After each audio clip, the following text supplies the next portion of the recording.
If you own a home in Roseville and you're thinking about your next one, what you've really got is two transactions wearing one coat.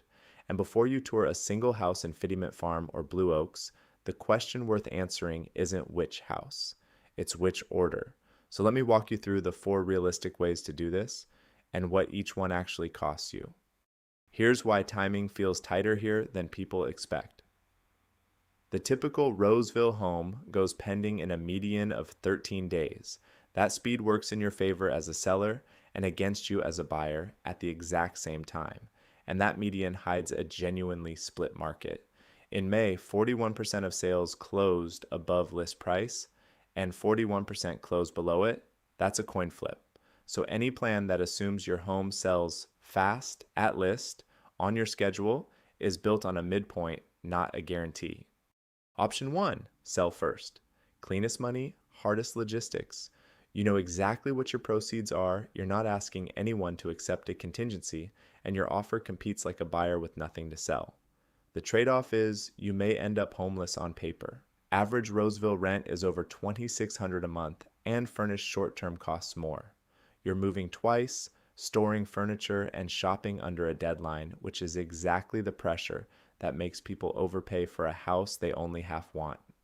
Option 2, buy first. Now you've got control over the house and exposure on the money. You tour on your own schedule, write a clean offer the day the right home lists, and move once. But you'll likely need to qualify while still carrying your current mortgage, 2 loans, 2 tax bills, 2 insurance policies, and most lenders want a HELOC opened before your home hits the market, not after. Buying first works beautifully, right up until your own sale takes longer than you assume. Option 3, a contingent offer. In California, that's C.A.R. form COP, where your purchase is conditioned on your sale closing. Whether a seller entertains it depends on their situation, not yours. A listing with competing offers has no reason to absorb your uncertainty. A home that's been sitting has a lot more reason to talk. But know this going in. Most sellers keep the right to keep marketing and take a backup offer, then hand you written notice to remove your contingency. Understand how many days you'd have to respond before you sign. Option 4, close both on the same day. Elegant on paper. Proceeds from one fund the other, and you move exactly once.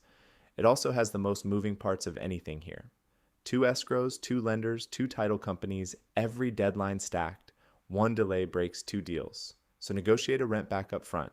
Under 30 days, that's Form SIP, 30 days or more, and it becomes an actual lease under Form RLAS.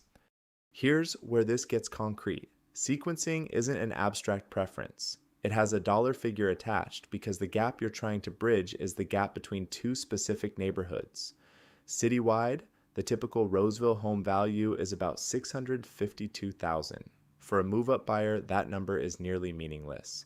Move from Wood Creek Oaks up to Fiddyment Farm, and the typical gap is roughly $90,000. How you intend to cover that is the single fact that decides which of these 4 approaches is actually available to you. And if you're 55 or older, this is the most underused piece of flexibility in the whole conversation. Under Proposition 19, you can transfer your home's factored base year value to a replacement home anywhere in California up to 3 times. The replacement just has to be bought or built within 2 years, before or after the sale. 2 years in either direction. So for a Sun City or a Del Webb move, the tax clock almost never forces your timeline. The moving truck does. I've moved 3 times inside Highland Reserve, same neighborhood, 3 different houses, and everyone came with the exact question you're sitting with right now.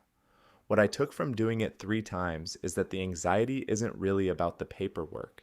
It's about that stretch of time where you don't fully control the outcome. No strategy makes that disappear.